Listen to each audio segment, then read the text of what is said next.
Welcome to this week's Comic Shop Talk, and as always, I'm here with Emerald Speedster. Yo. And as always, we're at DNA Comics, and you got Colossus behind us, throwing something, hitting a rock or something. Hell yeah. So what do you got for us this week? Number 6. It's going to be X-Men Schism 5 out of 5 by Jason Aaron and Andy Kubert.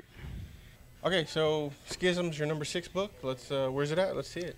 Alright, let's find A it. little something different here. Alright, here you go. Oh, we're grabbing it off the shelf. Yeah, buddy. I like that. That's different. Jason Aaron and what's his name? Jason Aaron And Adam Kubert. Adam Kubert. I thought it was Andy Kubert when I first saw it. I was so hyped up. I was like, yes, Andy Kubert. But then all of a sudden it was like Aaron Kubert, like whatever Kubert. Well, I'm like, they're not twins, right? no, They're brothers. I don't think so. But They're yeah. related. Anyways, Schism. I gotta agree with all the naysayers. The whole point about Schism is that you had Logan and you had Scott being all buddies. They were being, friends and whatnot. And They were friends for a long time. But there was more of a love-hate kind of thing. Well, they had the whole gene problem, but other than the gene problem, there was they were bros. They were pretty tight. Don't get me wrong. Yeah. But apparently this was the event that pretty much splits them up forever. Tell me the event. What is it? What happened? What happened? What made them angry? An international event happened because of a rogue mutant. Okay, but no. Not what the book is. What pissed off Wolverine? Oh, What got him? What pissed him off is what got what Or pissed off Cyclops. What pissed off Wolverine. You're right. Okay, what is Wolverine got pissed off because Cyclops used young mutants as weapons to protect mutant kind. Wolverine don't like that because Wolverine thinks only the people that's already fucked up can be weapons. Right. Don't hurt young people. Don't hurt younger people. Let them decide for themselves. Exactly. Right. Yeah, that's always been a big thing with Wolverine. All right, that makes sense. Is Jean in it? No, they every now and then they'll punch in Jean, but that's it. Does he still date Emma? As far as we know, he's still dating Emma. So I have no interest in this book. No, not whatsoever. But the thing is, the reason why I picked this because yes, it is action packed. Yes, it does deal with a lot of lingering issues, and they also talk about bringing mutant kind from the brink of extinction and whatever. I'm not interested. And but you had me with the whole then. No. But the reason why I even picked this because that's the key to the new X-Men Regenesis. From there, that's where they're gonna split the teams up. That's when they're gonna you're gonna know who's going with who. They do that every and year. At the last page actually has a little bit of a nostalgic feeling to it. So number 5, Green Arrow number 2, by J.T. Kroll, Dan Jurgens, and George Perez.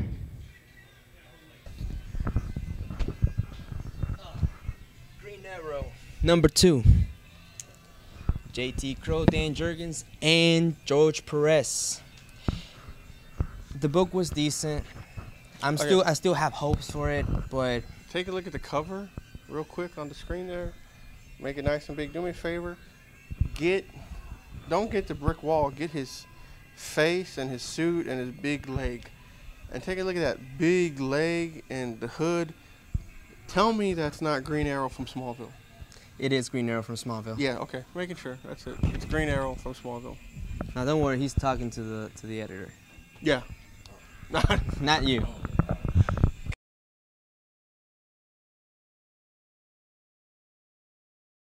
Number 4, Justice League International, by Dan Jurgens and Aaron Lopresti. Justice League International is number 4. Number 2. No, but it's number 4 on your list. Yeah. How? It's got Booster Gold? Yeah, it's got Booster Gold and everything. Anything with Booster Gold should be number 1. I wish, but well, come on, you saw not the Canadian Booster Gold. Oh, there are 2 things that I really liked about this book, and those were. I have to interrupt you. See this cover? I actually own the original artwork for this. I bought it at Comic-Con. Sweet. It's my first piece of original artwork. I bought it from Aaron Lopresti. He was very nice and shocked that I didn't know who he was. Which I still don't know who he is, but he draws this, so continue. I'm sorry. It was pretty cool. Anyways, Dan Jurgens, I mean, he does a better job of writing than he does artwork, straight up. But anyways, He does better at writing? yeah, Yeah, I agree with that. he does better. He's a writing great than this one. writer, and he's a good artist. Yeah, He's not a horrible artist. He's a good artist. we've Artist. we've seen worse, but I've seen a lot worse. yeah. But the cool thing about it is that they reveal two key things in this book. There are only two things in this book that actually make this book worthwhile. Booster's One- Canadian. No. the number one thing is that they actually revealed that Skeets is around. It's not something built inside his suit. It's not a Bluetooth. He is It's around not like Smallville. Where's he at? in the booster cave Why? Why is he in the booster cave? Why? because he's just hanging around there because he can do that. Did they mention the Canadian? Did they mention the time traveling? Oh, they haven't mentioned any of that yet. Oh, and the number one thing that made this book awesome is just this one panel with Batman talk like Rocket Red pretty much undermining Booster's authority, and then all of a sudden Batman comes in and says, "Rocket," and he just like like the way he says it, like all broody and all Batman like you can tell that despite the New 52, Batman is still Batman. He's always been Batman. When wasn't he Batman? I'm gonna put. No, because sometimes Batman is just like peppy and happy, or sometimes he'll be too broody, or they'll do something with him to tweak his persona. But he, right there, that you can tell that, that was the Batman that we all knew and loved.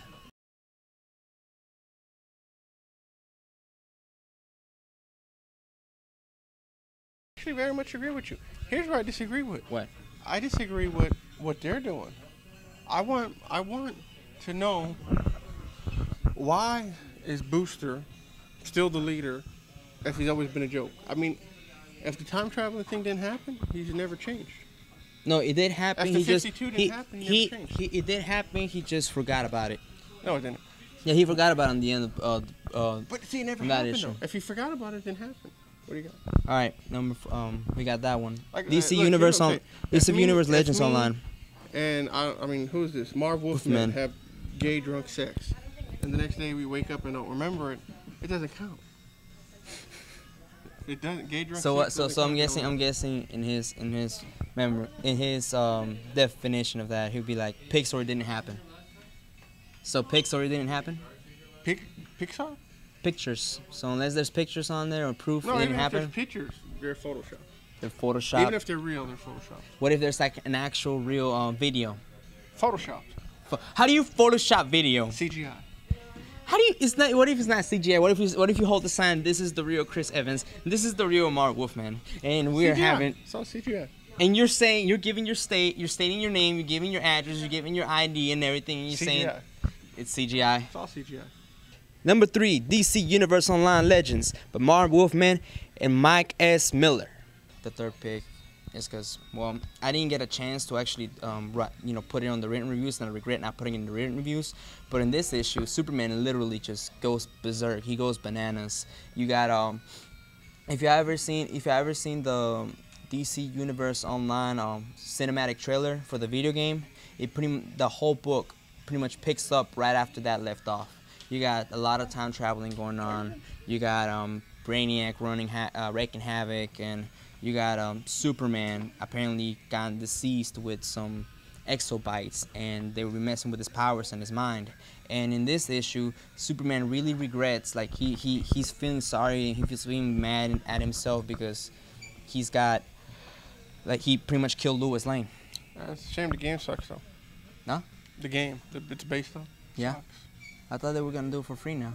Yeah, it is for free, but I gave $70, and then I paid for like 3 months $15, and I couldn't use voice chat. It sucked. Yeah, to each their own. No, have you ever played it? I wish. So Play what? it. Play It it? sucked. Really did suck? It really What about sucked. the new feature that they have for the Green Lanterns? I don't know about the new feature for the Green Lanterns. Here's what I know. I want to go into a dungeon, Mhm. but you're not going to beat the dungeon no matter what level you are unless you got 2 people. You can't get 2 people in the dungeons without sitting there for an hour typing, anybody want to go in the dungeon? Anybody want to go in the dungeon? Anybody want to go in the dungeon? Until somebody finally follows you. Until somebody finally follows you into the dungeon. So it sucks because if you have voice chat, anybody around you, you can be like, hey, you want to team up? Yeah, I'm in. Let's go do the dungeon. So Yeah, what really made this, what really got my eye on that book is Superman just goes berserk on Brainiac, and he thinks he killed him, but it's not really Brainiac, it's a Brainiac clone. And then you got Lex Luthor narrating throughout the whole story, saying that he's always wanted to take down Superman, he's always wanted to expose him for what the phony that he was, but when he finally got what he wanted, he doesn't feel pleased. All right, so you like it? So it was a straight book, and I'll read it. It was my third pick. Number 2, Stormwatch number 2, by Paul Cornell and Miguel Suppository. Yep, you got Apollo, you got the Midnighter, you got Atom, you got Martian Manhunter, you got some dude who talks to cities. So, I mean, has John Jones known all these people for a long time? Well, in the book, it says that he's known them, but he doesn't say he's known them for a long time.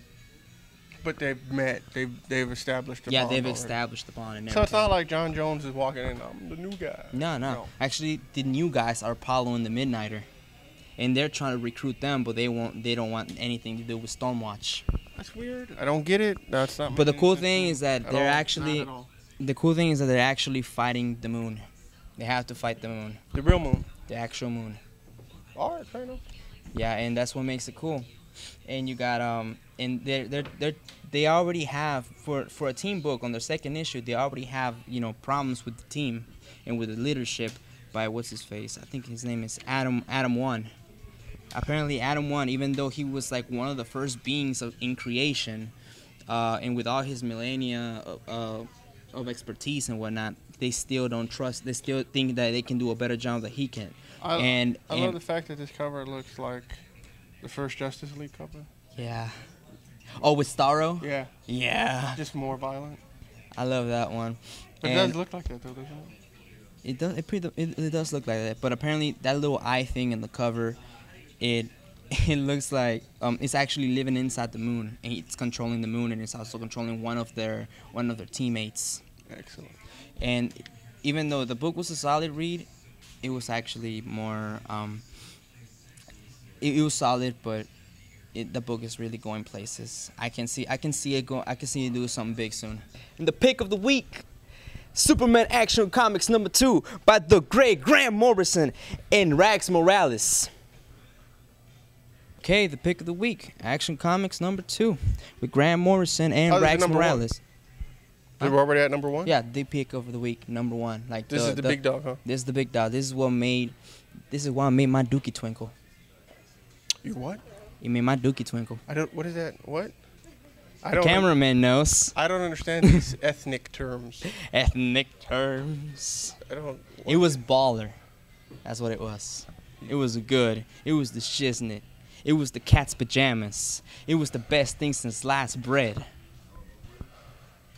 White bread? Exactly. Okay, yeah, I like white bread.